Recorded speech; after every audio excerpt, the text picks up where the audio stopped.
Welcome back to today's video. Today I'm going to go over why the Caro-Kann is actually just one of the worst possible openings you can play with black against a 1e4. So the reason I say this is because everybody you ask says the Caro-Kann is one of the best defenses against e4. You look at somebody like Gotham Chess, Levy, Hikaru, Magnus, they all have these solid repertoire with the Caro-Kann. It's solid. That's what it is. It's solid. It's reliable. Most world champions have played it, and it's difficult to beat. But that being said, it's only good because it's reliable. It's not necessarily the most aggressive way to play with the black pieces. It's just a solid opening, and if white knows what they can do, not only can they just fight for a draw, which is what the Caro-Kann leads to in a vast amount of games I've seen, it also means that white can dictate how black plays. White goes first, white gets a stronger center, and that's kind of how the Caro-Kann can be beaten. So the first thing I'm going to go over is I'm going to go for the different variations of the Caro-Kann. So for those of you who don't know, the Caro-Kann starts with 1e4, c6, d4, d5.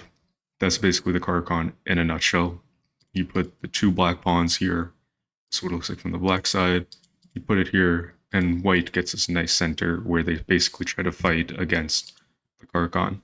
Now, the three main variations that you have with the Caro-Kann is the exchange variation, which is just on move 3, white takes, black takes back with the c-pawn. And most Caro-Kann players, they're excited when they see the exchange because now you just kind of have this sort of symmetrical position. Structure is equal and it doesn't seem harmless, but this usually has a trap that most players who play the exchange like to use. That's why it's a very dangerous idea to play the exchange variation. So that's why I always recommend against the Caro-Kann, don't play the exchange with the white pieces.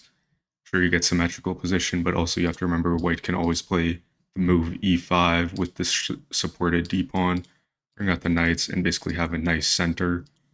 The exchange really gives white easy development long term, sure, because you have your bishop out, much easier, different stuff you can do. And also, the idea of this is that, like I said, symmetrical position, this isn't a sharp attack with the black pieces. It's solid. That's what the Caro-Kann is. It's not really something that's too strong. Yes, it's strong, but it's not something that's too scary if you know what you're doing. I would say the exchange is honestly the most scary of the different attacks with the Caro-Kann, but that's only because white chose a very cagey, aggressive, symmetrical thing with the white pieces. This can be easily fall into black's trap. The second main idea with the Caro-Kann is you have the advanced variation, which is on move 3. White plays the simple move e5.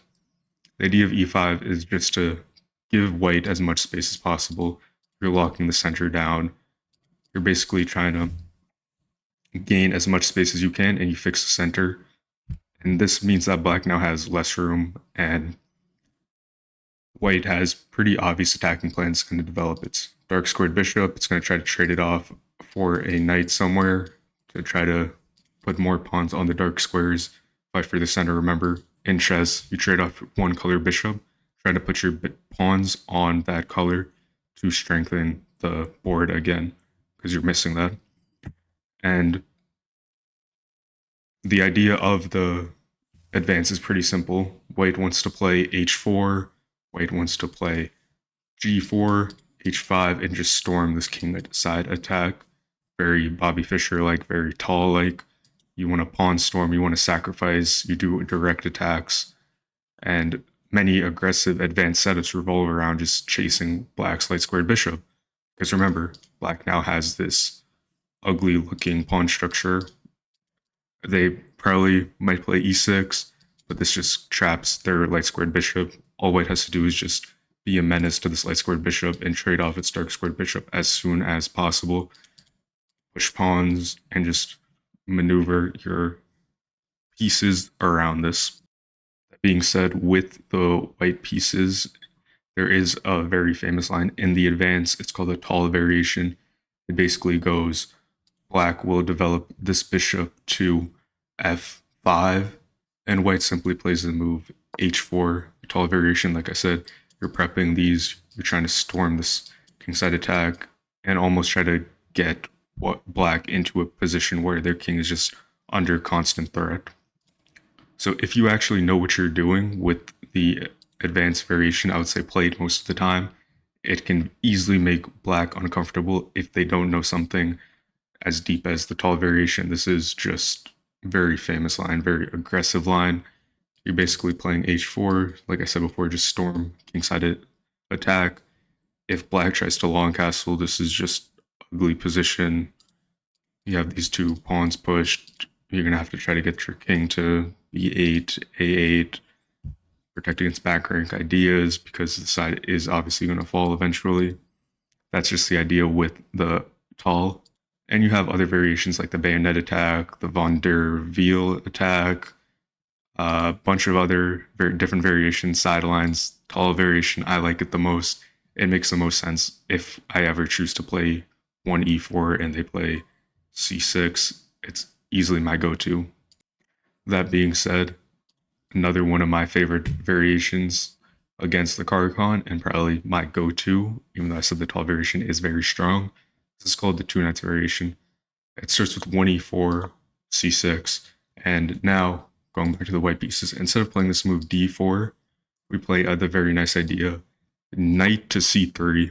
The idea being you strengthen the center, you get a lead on development, and black still has to basically play this move d5. Otherwise, they might try to play e5 and try to get some weird e4, e5 structure, but the knight's actually never going to get to c6. It's going to be very ugly for black. So theory goes after this knight c3, black plays d5, and white simply responds with knight f3. Very nice idea, very obvious idea. If black takes, you just get this. You get two knights out. Black has two pawns pushed up. That's all it has. You have a nice center pawn strengthened. You're going to develop this bishop somewhere. You're going to castle. You're going to push to d4. You're going to get the bishop out. And your ideas are obvious with the white pieces. And the reason why this is such a good opening is that Caro-Kann players, they want structure. They want that theory. They want very predictable positions. But the two knights variation is basically just telling them, we're going to see how much chess you know. You have fast development. You have a flexible center. You have very tactical position. If you're not good with tactics in the Caro-Kann exchange or the Caro-Kann two knights or the advance, you're going to be very screwed. You're just going to be thinking to yourself, you're screwed. You're not going to be able to do anything against it. And this is a variation that basically just takes Caro-Kann players out of book. They can study the advance in the exchange for years, but if they don't know how to play the two knights, they're basically done for. Now, here's a game against Bobby Fischer versus Paul Benko. It's candidates 1959. I believe this was played on October 21st. This is a very nice idea of the Caro-Kann two knights variation. So I'm just going to go through it. I'll explain the moves in detail and what went wrong and why the Caro-Kann is actually such a bad opening. Even Fischer himself, he condemned the black opening, not as much as the Dragon Sicilian. If you watch my previous video, you'll see he despised the Dragon Sicilian. He came up with this crazy idea to beat the dragon most of the time where you just sack your H pawns and G pawns and just get a nice attack on the king side. And this is basically just Fischer showing you how to take down this Caro-Kann, which is very strong opening. It's objectively strong, but it's not the best. It's a terrible, strong opening. In fact, I believe if any of you have seen The Queen's Gambit on Netflix, I would think his name's Benny Watts. He famously says, the Caro-Kann is just all pawns, no hope. That's a very nice way to put it. You have these two pawns that you fight for the center almost indirectly that you can easily get lost in your own mind if you don't know what to do. So I'm going to quit my yapping. I'm just going to go through this game. Very simple opening. e4, c6, knight c3, d5, knight f3, bishop g4. Remember, this is what I just showed you. This is the two knights. It's the Mindeno variation. So now Fischer, very solid, strong player. He wants to get this light squared bishop off. Just plays move h3. Black has two ideas. Or black has three. You can either retreat the bishop, fall back to h5, or take. Benko chooses to take. Fischer takes back with the queen. Nice idea. Activating the queen. Can get long-term castling if he wants to. Can easily just play the move bishop e2, short castle. Has this nice king mobility. Granted, black still has this dark squared bishop that could be a very annoying target here, but very good idea. Computer likes it. It's 0.28. Benko plays knight f6, d3, e6, g4. The idea of g4 is Fischer really liked this. He liked to push his b and g pawns to b3 or g3 to try to fianchetto this bishop. This is also because if Fischer decides to short castle, king mobility. King mobility is probably the most important thing in chess. That's what modern engines have told us. That's what AlphaZero has taught us. And this was back in '59. Chess computers weren't really a thing. Fischer famously condemned chess engines, but he understood these ideas of king mobility. So this is nice. He can either fianchetto this, or it's going to be a pretty terrible fianchetto, but it's just nice to get this bishop out, short castle, have this long-term threat. Benko plays bishop b4. Obvious idea, wants to take, damage white's pawn structure, takes with check, damages white's pawn structure. Fischer, obvious response, bishop d2, takes, very simple. d4, attacking this knight, putting more threats here. So if it takes here, still damaging the pawn structure.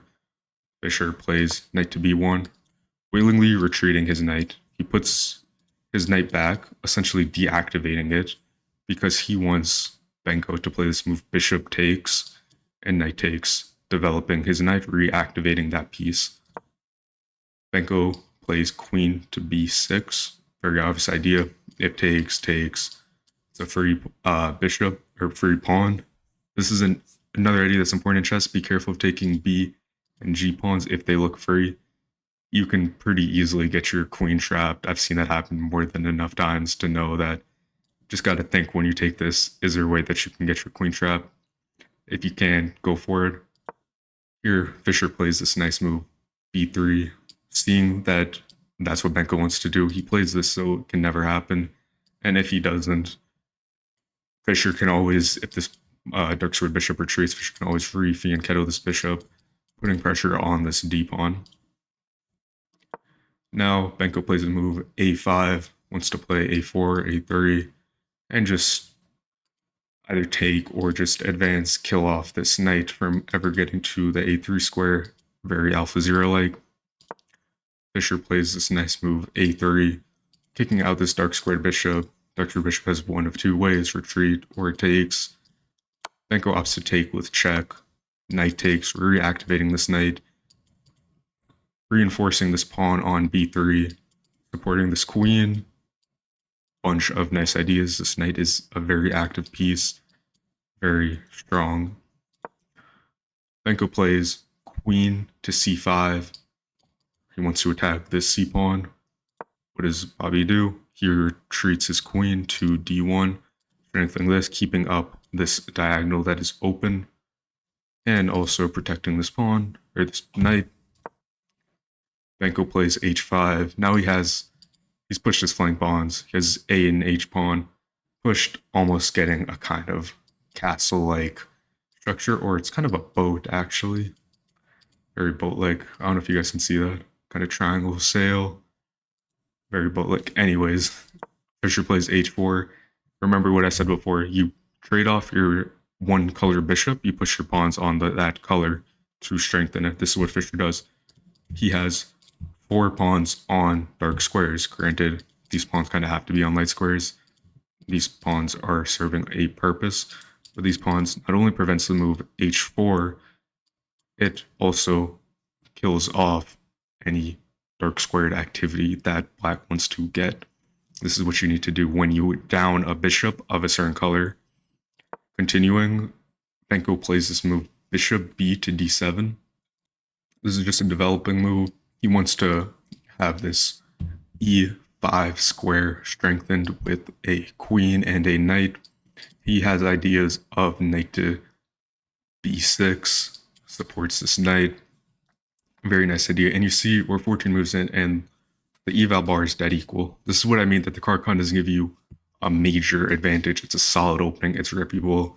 It's a great opening if you want to fight for a draw, and if you don't want to just play e4, e5. If you have some sort of irrational fear against that, if you just need a draw, but you still want to look like you're putting up a fight, I think the Caro-Kann to me is on par with the Petrov's defense. It's a basically saying you want to draw, but you don't want to put in too much work, and you're still happy if you can fight for a win and you're willing to fight for a win. But I don't like it. I think it's honestly the worst opening with the black pieces. I would rather play something like the Schliemann or just like any other. I would rather play e5. I told you I don't like playing e5, but I would much rather play e5 against e4 than play c6, the Caro. Bishop plays g2. Remember what I said? He wants to fianchetto this bishop, support this pawn, short castle. g4 wants to create some uncomfortable situations. Fischer is not scared of Benko. He short castles, has this nice king mobility. Granted, he can't play here because it's knight.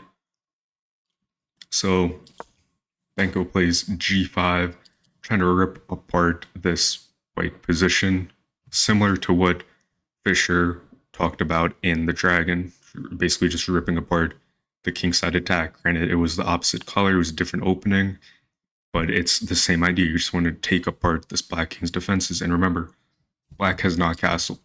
Benko's king is still open, it's exposed.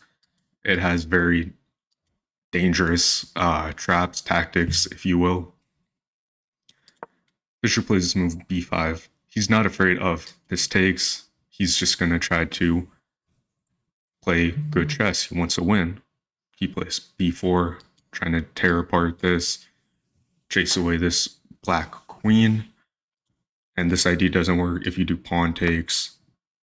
You just play a takes b4, then rook takes a1, and now you play queen takes a1. You're just up in development. You have the open a file control.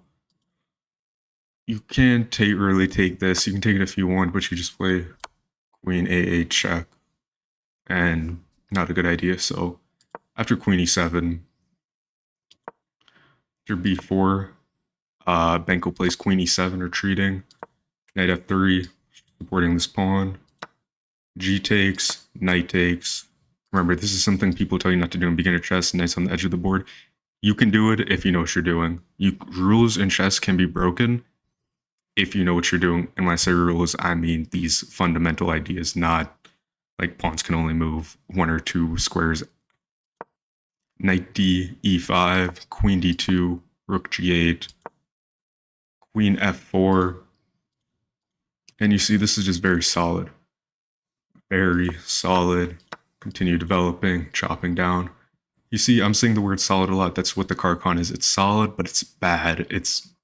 I like wins. It's not going to give you a win unless your opponent really messes up. Knight f3, rook a5, strengthening this pawn, saying you can't take it. I'll take back, and then I'll open this rook up. Very uncomfortable position. Bishop h3, kicking out this knight. Knight takes f3 check, queen takes f3. Bunch of ideas. King d7. I like the move king d7 because we can't castle anymore with the black pieces. So you have to figure out a way to get the king into the game eventually. But I would say this is a very quick move.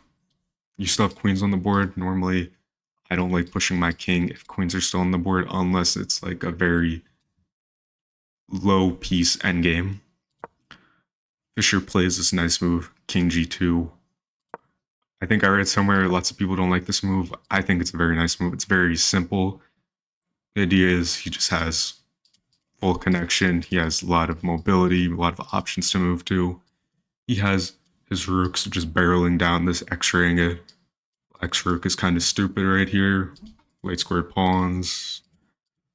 This looks like maybe is this you can see from the eval bar this is dead equal. I would say if I didn't have the eval bar, maybe in I'd say like 7 times out of 10 I would choose white's position. I think this is just very nice. It's very much how I play, but sometimes if I'm trying to fight for just solid chess, I would probably say black's position might be a little more nicer just for the fact that you have this sort of laid back pawn structure in the sense that white kind of has to make the first move if he wants to break through. And you can just try to play a defensive chess. I don't like defensive chess, I like attacking. So that's why I think most of the time I would choose this white position. But if I have an off day, if I'm feeling kind of lazy, I would choose the black position. Queen g7. I don't think this move's actually really good, but I don't think it's a good move. You're just saying you want to have this x-ray, but this x-ray is not really doing anything. You have just a lot of protection. Fischer plays this move, rook to b4, basically saying he wants to trade, and pawn takes, opening up his rook. Benko decides to play rook to a8 with the g, rook takes, bishop takes, pawn takes, queen f4. Very nice idea. The idea is you don't want to lose your queen. Very nice idea, no? Yeah. So nice pawn structure, a very nice pawn structure supporting this. And a lot of the pieces, major pieces just got traded. Now you have these sort of like bazooka ballistic missiles left on the board with these pawns. Now you have to try to maneuver it. Position's dead equal, by the way. Nobody has a better advantage. Rook a8. This is a very big mistake in my opinion. Computer also agrees it's an okay move. To me, I would play this move e5. The move e5, very straightforward. You want to kick out this queen. Honestly, I don't think you should kick it out. Not even looking at this, I know computer agrees with me, but this seems like the most sense. Queen d6, you're just trying to tear this black king into the center, try to run it back, but I digress. Queen f4, rook a8, rook h1, controlling this h file now. Sure, this rook can be taken, but that's actually a terrible move. Do you know why? Give me a second to figure it out. The idea is queen to b8 with the idea that black now has to play queen e7, and you play rook h7, queen takes h7, and you have this very nice fork of the queen that doesn't happen in this game. a4, pawn takes. Now, what do you do after pawn takes? Rook b1. This is what Fischer does this game. He's slowly just, he doesn't even slowly grind this out. He uses the weakness of the Caro-Kann and Benko's oversight. And also, this was kind of an unfair game. I think Benko maybe like 2,500. Fischer obviously famously known for being significantly better. I think he might have been like 27-ish hundred, high 27 at this time that this game was played. This rook slides back to a8. This is what Fischer's doing. Remember, I told you he's just trying to take control of the diagonals, seize opportunity when he can. He goes here, goes here. This is very much, I would say this is a very nice idea that the Russian School of Chess, shout out Dina Belenkaya, very nice idea. You basically move your piece, your opponent moves a piece, and you move it back. You kind of just waste a tempo in a sense for that advantage. Now here, Benko plays pawn e5. Big mistake. You know why? We just went over this. Rook here, and he loses his queen. I can't tell you why he played this move. He probably just had some miscalculation after queen takes. After queen is taken by rook, pawn takes, rook takes, pawn check, king back, king here, rook to b8, and here Benko resigns. He resigns because you basically just have a3, and now you can play something like rook b1, or king g1. This pawn will never get promoted. This king is just cut off. You're going to get nice ideas of this. You're going to have something like king d6. You just have very ugly ideas. And this is why the Caro-Kann is not the best defense. You can make the argument it's a solid defense. I won't disagree. I think it's a bad defense. It definitely has play at high levels. But you saw it took basically 32 moves? Yeah, 31 moves before white even had a winning chance because it was just dead equal. Like, it's not the greatest opening. I know a lot of people will hate this video, but if you're gonna play for a win, I told you this is just lazy man's chess to me. The Caro-Kann, very solid, but it's just an ugly opening. This position just looks so ugly to me. The pawns are just, pawn structure looks terrible. I told you it looks like a boat somewhere. Honestly, here it also looks like a boat. Nice little sail. It's just, it's not a good position. Doesn't look good. So if you like this video, make sure you like, comment, subscribe, follow me on TikTok, and I'll see you guys in the next video.